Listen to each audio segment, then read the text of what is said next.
Hello student, एक बार फिर से आप लोगों का स्वागत है अपने YouTube channel study with Mahi Yadav class में। आज हम लोग पढ़ेंगे क्लास 10 हिंदी का चैप्टर 3 का क्वेश्चन आंसर। देखिए, पहला क्वेश्चन दिया हुआ है, भारत को पहचान सकने वाली दृष्टि की आवश्यकता किनके लिए वांछनीय है और क्यों। इसका उत्तर हो जाएगा, भारत को पहचान सकने वाली दृष्टि की आवश्यकता यूरोपियन लोगों के लिए वांछनीय है, क्योंकि भारत ऐसी अनेक समस्याओं से भरपूर है जिनका समाधान होने पर यूरोपियन लोगों की अनेक समस्याओं का निदान संभव है। अगला क्वेश्चन दिया हुआ है, देखिए, लेखक ने किन विशेष क्षेत्रों में अभिरुचि रखने वालों के लिए भारत का प्रत्यक्ष ज्ञान आवश्यक बताया है। इसका उत्तर हो जाएगा, लेखक ने बताया है कि जिन्हें भूविज्ञान में, वनस्पति जगत में, जीवों के अध्ययन में, पुरातत्व के ज्ञान में एवं नीतिशास्त्र जैसे विषयों में विशेष अभिरुचि है, उन्हें भारत का प्रत्यक्ष ज्ञान आवश्यक है। तीसरा और इस चैप्टर का बहुत ही महत्वपूर्ण क्वेश्चन है, देखिए, लेखक की दृष्टि में सच्चे भारत का दर्शन कहाँ हो सकते हैं और क्यों। इसका उत्तर हो जाएगा, लेखक की दृष्टि में सच्चे भारत का दर्शन भारतीय ग्रामीण जीवन में हो सकते हैं। भारतीय ग्रामीण संस्कृति में सच्चा भारत निहित है, क्योंकि सच्चाई, प्रेम, करुणा, सहयोग की भावना ग्रामीणों में कूट कूट कर भरा होता है। चौथा क्वेश्चन दिया हुआ है, देखिए, भारत की ग्राम पंचायतों को किस अर्थ में और किनके लिए लेखक ने महत्वपूर्ण बतलाया है, स्पष्ट करें। इसका उत्तर हो जाएगा, प्राचीन स्थानीय शासन प्रणाली या पंचायत प्रथा को समझने समझाने का बहुत बड़ा क्षेत्र भारतीय ग्राम पंचायत में विद्यमान है, जिन लोगों को अत्यंत सरल राजनीतिक इकाइयों के निर्माण और विकास से संबंध प्राचीन युग में कानून के पुरातन रूपों के विशेष में हुए अनुसंधान की महत्ता को समझने की क्षमता प्राप्त करनी है, उनके लिए भारत की ग्राम पंचायत का को लेखक ने महत्वपूर्ण बताया है। अगला क्वेश्चन दिया हुआ है, देखिए, लेखक ने वारेन हेस्टिंग्स से संबंधित किस दुर्भाग्यपूर्ण दुर्घटना का हवाला दिया है और क्यों। इसका उत्तर हो जाएगा, लेखक ने वारेन हेस्टिंग्स द्वारा 172 दारिश नामक सोने के सिक्के ईस्ट इंडिया कंपनी के निदेशक मंडल की सेवा में भेजे जाने पर कंपनी के मालिक द्वारा उसका महत्व नहीं समझना एवं मुद्राओं को गला देना दुर्भाग्यपूर्ण घटना कहा है, क्योंकि वह एक धरोहर था, अन्वेषण का विषय था। छठा क्वेश्चन दिया हुआ है, देखिए, भारत के साथ यूरोप के व्यापारिक संबंध के प्राचीन प्रमाण लेखक ने क्या दिखाए हैं।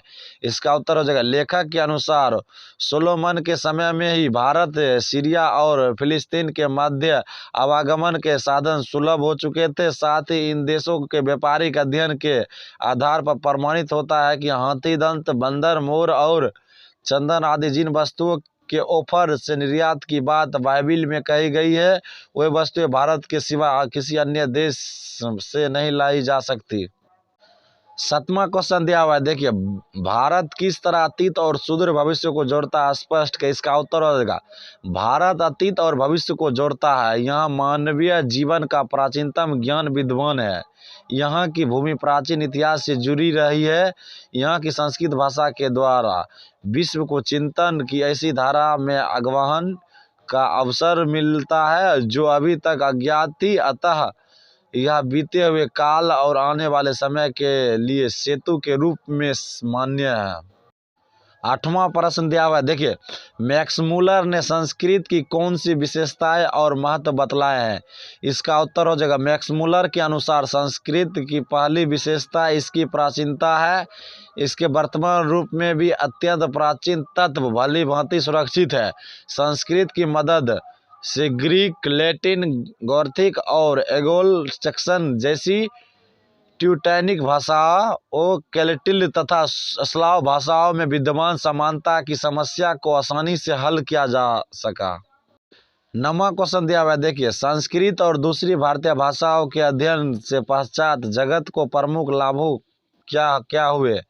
इसका उत्तर हो जाएगा, संस्कृत और दूसरी भारतीय भाषाओं के अध्ययन से मानव जाति के बारे में पश्चात जगत के विचार व्यापक और उदार बने हैं। लाखों करोड़ों अजनबियों तथा बर्बर समझने वाले लोगों को भी अपने परिवार के सदस्य की भांति गले लगाने की संस्कृति का विकास हुआ।